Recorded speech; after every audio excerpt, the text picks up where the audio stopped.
Halo semuanya, selamat datang di channel Setelah Tanda Tanya. Hari ini kita bakal ngebahas sesuatu yang benar-benar luar biasa. Semut, superorganisme yang menguasai bumi. Iya, di pembahasan kita kali ini, kita bakal bedah tuntas fakta-fakta ilmiah buat mahamin gimana sih makhluk sekecil ini bisa jadi penguasa sejati di planet kita. Yuk, langsung aja kita mulai. Masuk ke bagian pertama, penguasa bumi yang sesungguhnya. Coba deh kalian bayangin, ada sebuah peradaban ala alien yang super canggih, dan mereka ini beroperasi tepat di bawah telapak kaki kita sekarang juga.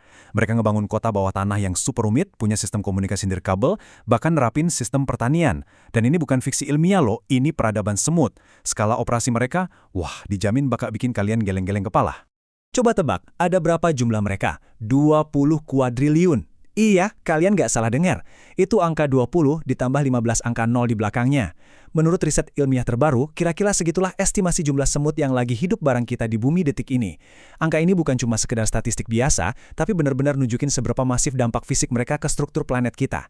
Nah, buat ngasih gambaran yang lebih jelas, coba kita bandingin biomasanya. Kalau di total secara global, berat seluruh semut itu diperkirakan sekitar 12 megaton karbon kering. Maksudnya apa? Artinya, kalau seluruh semut di dunia ini ditimbang, beratnya ngalahin gabungan seluruh burung liar dan mamalia liar yang ada di bumi. Gila kan? Fakta ini benar-benar ngukuin status mereka sebagai insinyur ekosistem yang paling dominan. Lanjut ke bagian berikutnya, superorganisme, tubuh jutaan nyawa. Pasti kita mikir, gimana caranya populasi semasif itu bisa jalan dengan super efisien? Rahasianya ada di cara kerja mereka. Mereka nggak bertindak sebagai serangga individu yang jalan sendiri-sendiri, tapi mereka beroperasi ibarat satu tubuh raksasu yang kohesif banget dan cerdas. Poin krusialnya ada di dua konsep, superorganisme dan eusosialitas. Biar gampang, bayangin aja satu ekor semut itu sama kayak satu sel somatik di dalam tubuh manusia. Sel-sel pekerja ini nggak bereproduksi loh.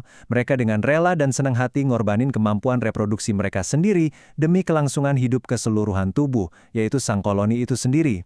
Jadi koloni ini berfungsi persis sebagai satu unit biologis tunggal. Dan hal ini ngebawa kita ke sebuah teka-teki ilmiah yang seru banget. Gimana sih sifat rela berkorban sedalam ini bisa berevolusi? Di sini, para ahli kebagi jadi dua pandangan.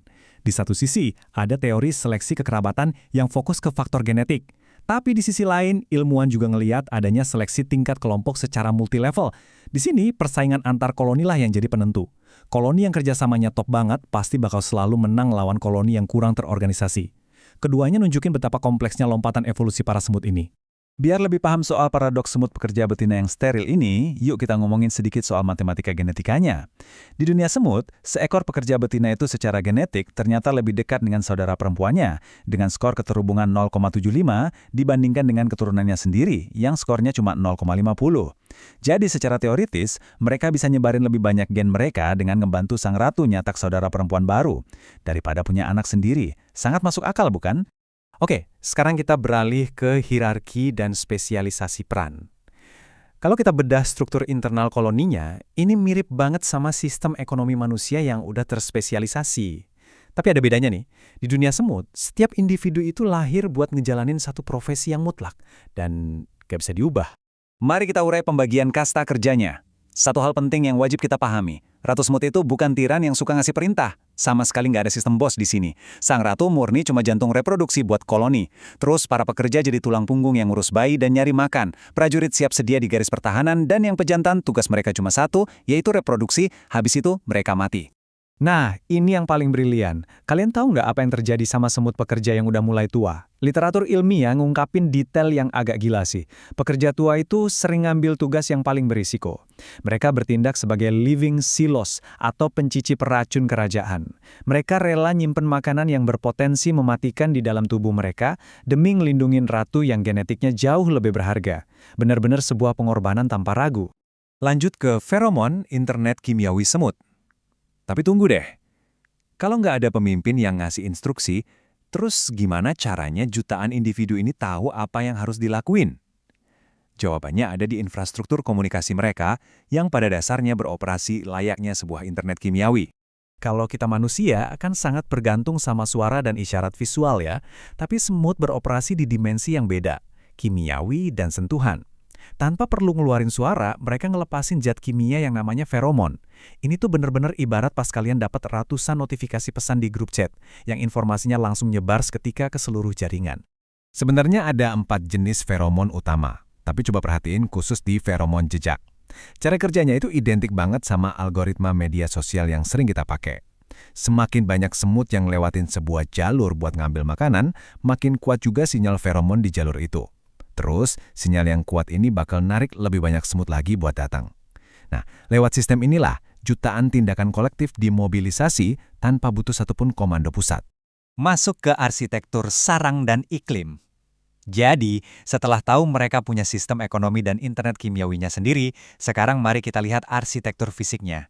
Sarang semut itu bukan sekedar lubang biasa di tanah loh, melainkan kota pintar yang dirancang dengan sistem pengatur suhu yang luar biasa canggih. Kenapa sih suhu itu penting banget buat mereka? Karena semut itu hewan ektotermik alias berdarah dingin. Mereka benar-benar bergantung sama suhu lingkungan. Makanya, mereka ngebangun struktur gundukan sarang yang fungsinya mirip kayak kubah panel surya buat menjebak panas. Bahkan nih, mereka terus-terusan mindahin bayi-bayi mereka naik turun di dalam sarang sepanjang hari, cuma demi dapat suhu yang paling sempurna. Dan ini nih bukti kejeniusan arsitektur mereka. Di koloni semut pemotong daun, jutaan penghuninya ngasilin banyak banget karbon dioksida beracun di bawah tanah. Solusi mereka nerapin prinsip Bernoulli. Jadi, angin yang niup menara sarang bakal nyiptain tekanan udara rendah. Tekanan ini otomatis nyedot udara beracun keluar dan narik udara segar masuk dari lubang ventilasi di bawah.